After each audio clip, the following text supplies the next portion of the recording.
열왕기상 15장 33절입니다.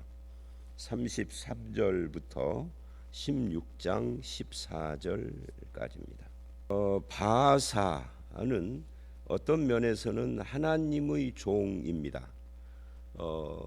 그 여로보암의 죄를 심판하고 그를 징계하는 그런 도구로 쓰임을 받았죠. 문제는 새벽 시간에 늘 이 관련된 말씀이 나올 때마다 똑같은 이야기를 하는데, 하나님의 종은 두 가지다.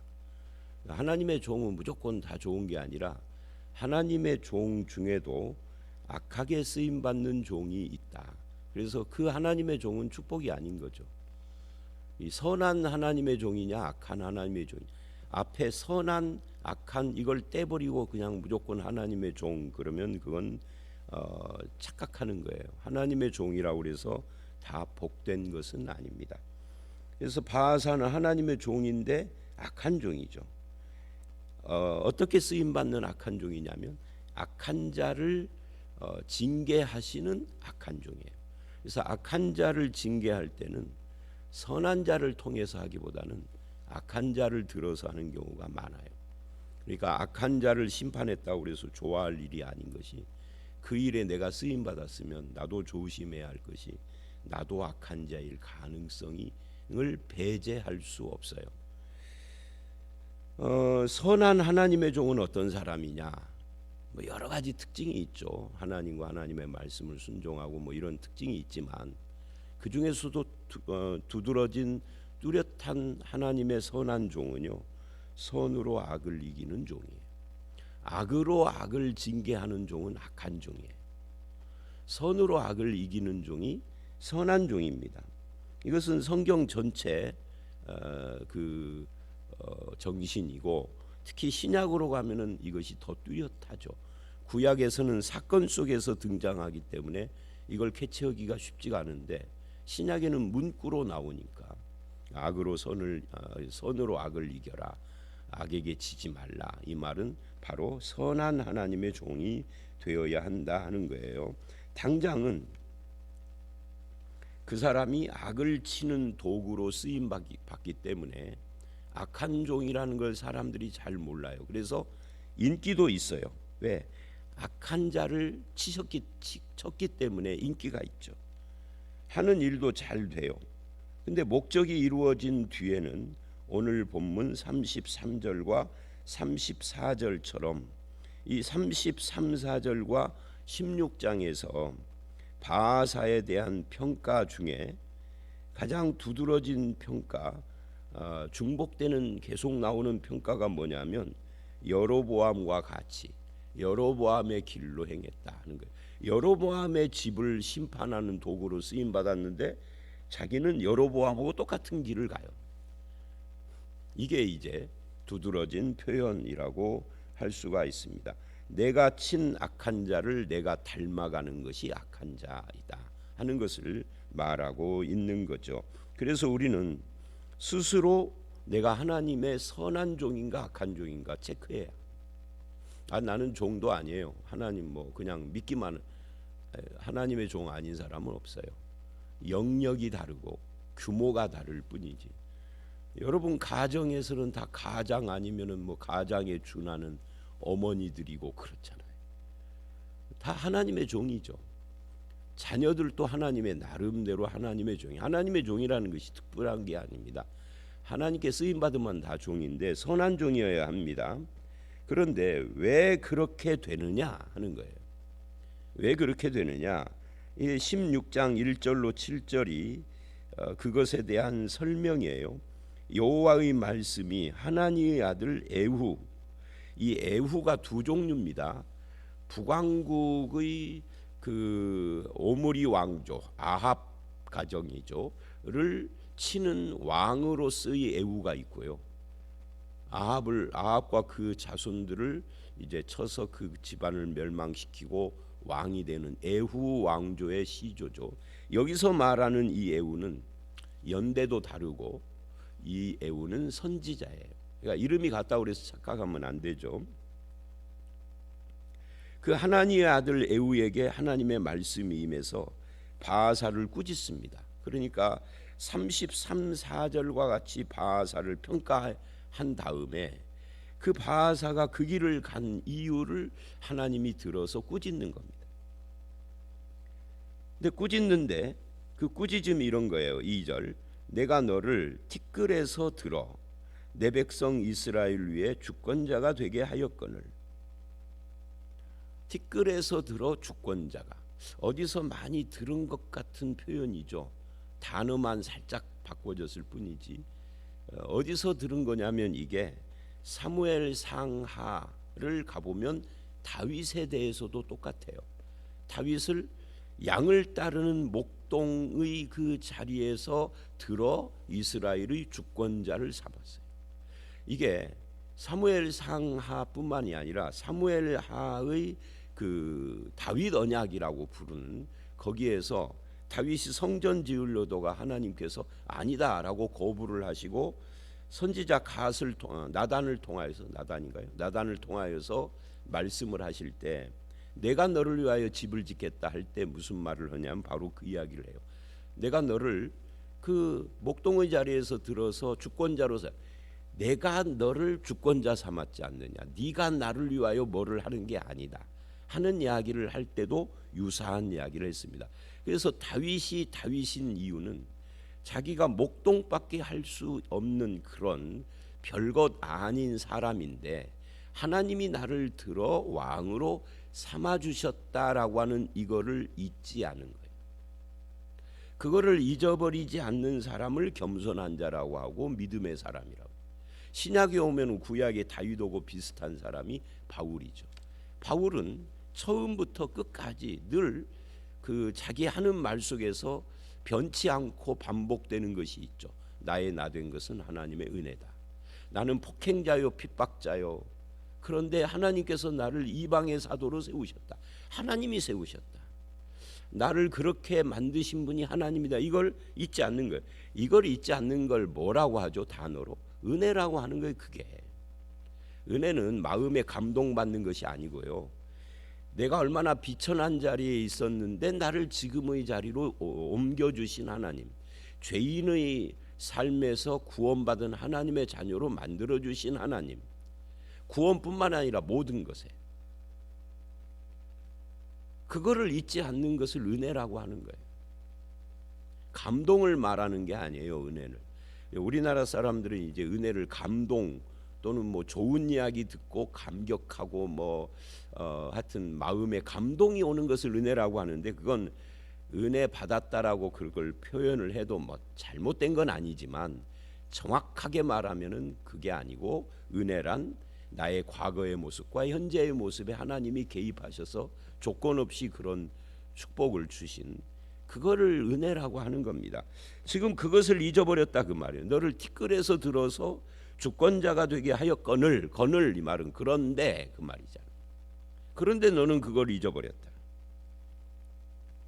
미천한 신분을 들어 세우신 하나님을 잊고 그 지위를 이용해서 하나님께 영광을 돌리고 말씀을 순종하며 그래야 하는데 보잘것없는 자를 들어 쓰시는 하나님 앞에 감사하고 겸손해야 하는데 자기를 세우신 하나님과 동행하며 그 뜻을 이루며 순종해야 하는데 그렇게 살지 않았다는 거예요. 그래서 주권자가 되게 하였거늘 그 다음에 이러죠. 네가 여로보암의 길로 행하며 또 나오죠. 앞에서 말했던 거. 네가 악한 놈을 쳤는데 그 악한 놈하고 똑같은 닮아가는 삶을 산 거야.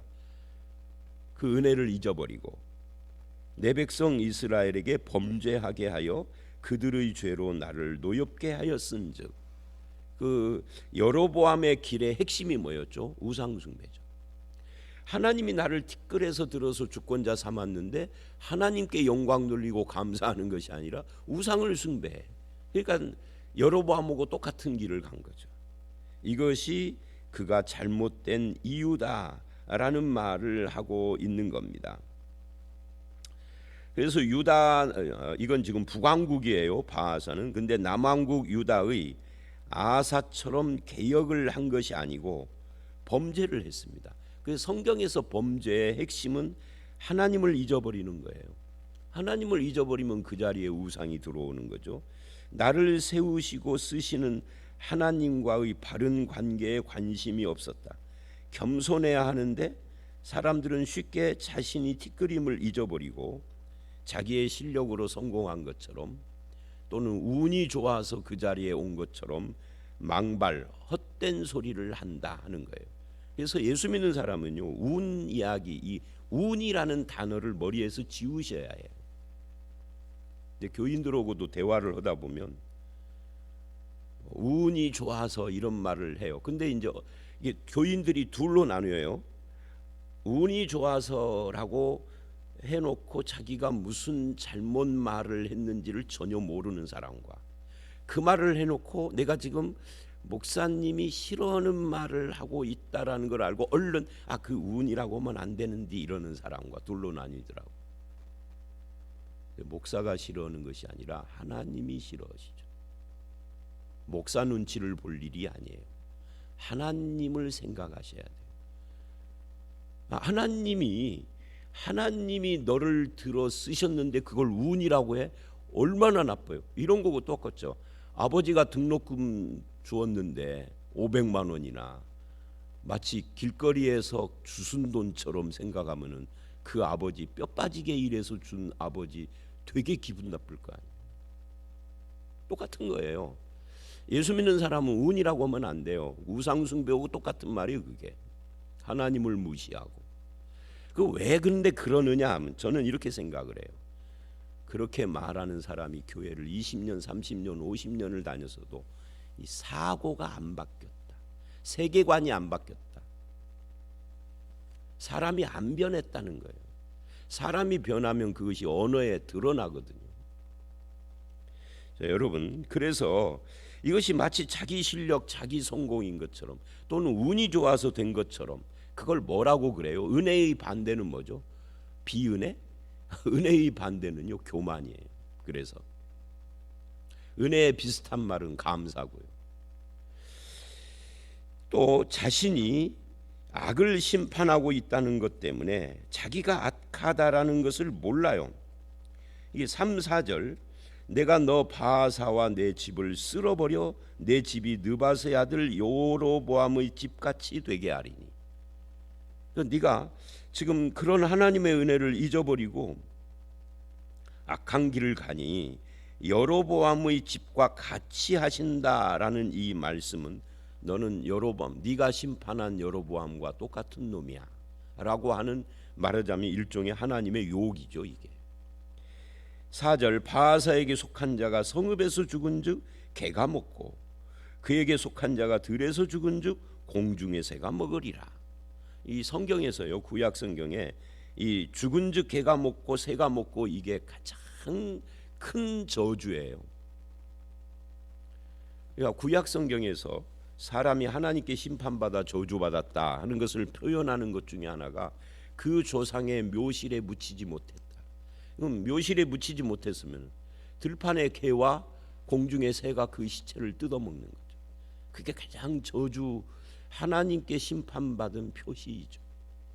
근데 여로보암의 집이 그랬는데 마지막에 누구에 의해서? 이 바하사에 의해서 너도 똑같은 길을 갈 것이다.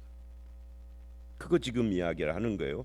자, 그래서 그 어두운 세상, 어두운 세계 사회는 성경과 능력을 선을 행하는 데 쓰기보다는 악을 행하는 데 쓰고, 악한 자가 득세를 하고 이 티끌에 있던 놈이 하나님이 주셔서 주권자의 자리에 앉았는데 그것을 가지고 하나님을 위하여 쓰지 않고 자기 자랑을 하며 악을 자행하는 그런 사람들이 득세하는 것이 악한 세상, 어두운 세상이다 라고 할 수 있고, 성도는 누구냐?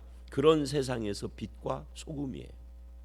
빛과 소금은 어떻게 그 빛을 드러내고 맛을 드러내느냐 하면 착한 행실로 해요. 어디에 나오죠?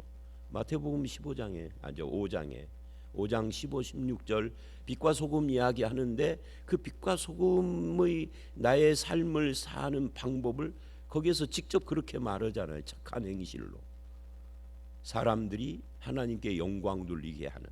근데 우리는 그 착한 행실로 이걸 잊어버려요. 빛과 소금은 잘 아는데 착한 행실로를 잊고 안 해. 그래서 예수 믿는데 착하지가 않아. 하여튼 이 할 말이 많아요. 그 부분은 성공보다 중요한 것이 바로 그런 거예요. 빛과 소금으로 사는 거죠. 이 악한 어두운 세상 속에서. 그러면서 5절로 7절 바하사의 남은 사적과 행한 모든 일과 권세는 이스라엘 왕 역대지략에 기록됐다. 그리고 그 아들이 엘란데 대신해서 왕이 됩니다. 바하사가 죽고. 그런데 7절에 이래요.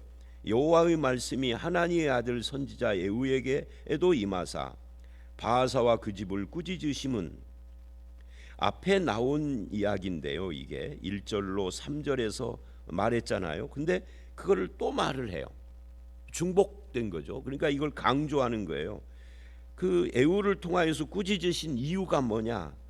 그가 여로보암의 집과 같이, 여기서 중요한 것은 같이라는 표현입니다.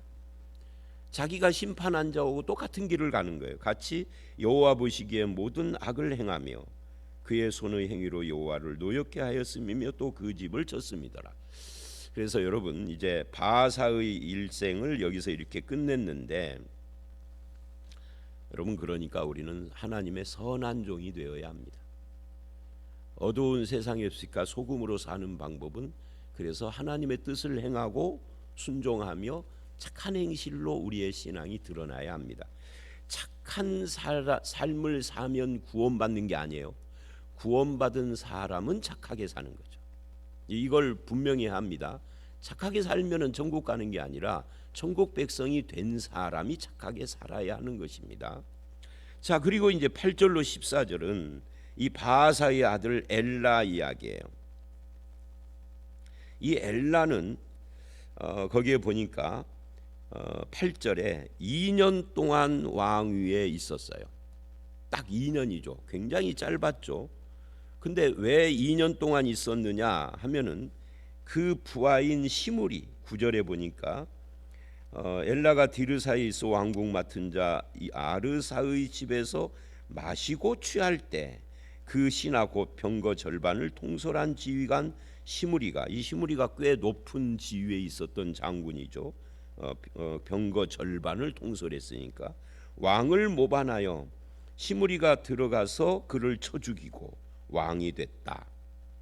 2년 만에 반역이 또 일어난 거예요. 그러니까 그 아버지가 반역을 일으켜서 왕이 됐는데 그 아들 시대에 반역을 당해서 집안이 멸망을 하는데 뭐라고 그러냐면 바하사 집안의 사람들을 죽이되 남자는 그 친족이던 친구던 한 사람도 남기지 않고 시몰살을 했다. 이 가문이 여기서 끝나버린 거예요. 여러분 앞에 여로보암의 집도 바하사에 의해서 그렇게 끝나버렸잖아요. 근데 바하사의 집안도 그 아들 시대에 이렇게 시므리에 의하여서 집안이 끝나버리는 거예요. 하나님의 철저한 심판인 거죠. 그런데 그때가 언제냐면은 마시고 취할 때였다. 이 표현을 통해서 이 엘라의 삶이 어땠는가를 간접적으로 우리에게 보여주고 있죠. 근데 그렇게 한 이유가 뭐냐? 12절로 13절에 그 이유를 이렇게 말을 해요. 이는 바하사의 모든 죄와 그 아들 엘라의 죄 때문이라. 그들이 범죄하고 또 이스라엘에게 범죄하게 하여, 그 범죄가 뭐냐 하면은 그들의 헛된 것들로 이스라엘 하나님을 노하게 했다. 그들의 헛된 것들이 뭐죠? 우상 숭배입니다. 이것이 12절 끝에 선지자 예후를 통하여서 꾸짖었던 말씀같이 된 것이다. 이게 말씀의 성취다 그 말이에요. 즉 아버지의 죄 때문에 아들이 망한 것이 아니고 아들 자신도 아버지와 똑같이 헛된 것들을 섬기며 하나님을 진노케 하여 하나님의 말씀처럼 된 것이다. 그런 이야기예요. 그러니까 기독교는 어제도 말씀드린 것처럼 조상의 죄의 유전의 대물림을 말하지 않습니다. 그 자신도 죄인이라는 것을 이야기를 하는 겁니다. 조상의 은덕이든 조상의 죄의 대물림이든 뭐 조상의 저주든 그거는 기독교 사상이 아니에요. 성경의 정신이 아니에요. 각 사람은 하나님 앞에서 다 죄인이고 그 죄를 고백하고 그 죄의 문제를 해결을 해야 돼요. 이 죄의 문제를 각 사람이 해결하지 않으면은 하나님 앞에 설 수가 없어요. 그 죄의 문제를 해결하는 길은 결국 하나님의 은혜죠. 나를 티끌에서 세워서 주권자로 세우신 그 하나님과 하나님의 말씀에 순종하고 내 삶을 회개하고 바꾸는 것이 그게 유일한 해결의 길입니다. 그걸 우리는 믿음이다 그러는 거죠. 그러니까 은혜, 나를 티끌에서 건져서 세우시는 것을 은혜라고 하면 그 하나님께 감사하고 순종하며 말씀을 따라서 사는 것을 믿음이라고 하는 거죠. 그래서 은혜와 믿음, 이것이 우리에게 유일한 길이에요. 인생을 살아가는, 그렇게 살아가는 삶의 열매가 착한 행실인 거죠. 오늘 이 본문을 통하여서 우리는 그런 것들을 보게 됩니다. 문제는 바하사가 어떻게 악한 일을 했는지, 엘라가 어떻게 살았는지 그게 중요한 게 아니라 이런 성경 말씀을 읽으면서 나는 어떻게 살 것인가? 나는 하나님의 은혜를 끝까지 기억하는 삶을 살 것인가? 하나님과 하나님의 말씀에 순종하는 믿음의 삶을 살 것인가? 그 믿음의 열매로서 착한 행실로 선한 종이 될 것인가? 이것이 문제예요. 여러분 모두가 은혜를 잊지 않고 믿음으로 살며 선한 하나님의 종으로 쓰임받는 그런 성도의 일생을 살아가는 그런 여러분 모두가 되시기를 주의 이름으로 축원합니다. 함께 기도하겠습니다. 하나님 아버지, 이스라엘의 역사를 통하여서 바하사나 엘라나 또는 오늘 마지막에 등장했던 시므리 같은 이런 사람들 뿐만이 아니라 성경에 나오는 전 역사에서 하나님 앞에서 선한 종과 악한 종이 나누어지는 것을 봅니다. 아버지 하나님, 악을 제거하기 위하여 쓰임받는 악한 도구가 아니라 악을 대항하여 선하게 쓰임받는 선한 하나님의 종이 되기 위해서 우리에게 베푸신 하나님의 은혜를 끝까지 잊지 않는 삶을 살게 하시고 하나님과 하나님의 말씀에 순종하는 믿음의 길에 서게 하시고 그 믿음의 열매로서 착하고 선한 열매가 우리의 삶 속에서 맺어지는 그런 저희 모두로 세워주시옵소서. 오늘 이 하루도 주님과 함께 동행하는 선한 주의 백성의 열매를 맺는 삶을 사는 우리가 되기를 간절히 소원하오며 예수님 이름으로 기도드렸사옵나이다. 아멘.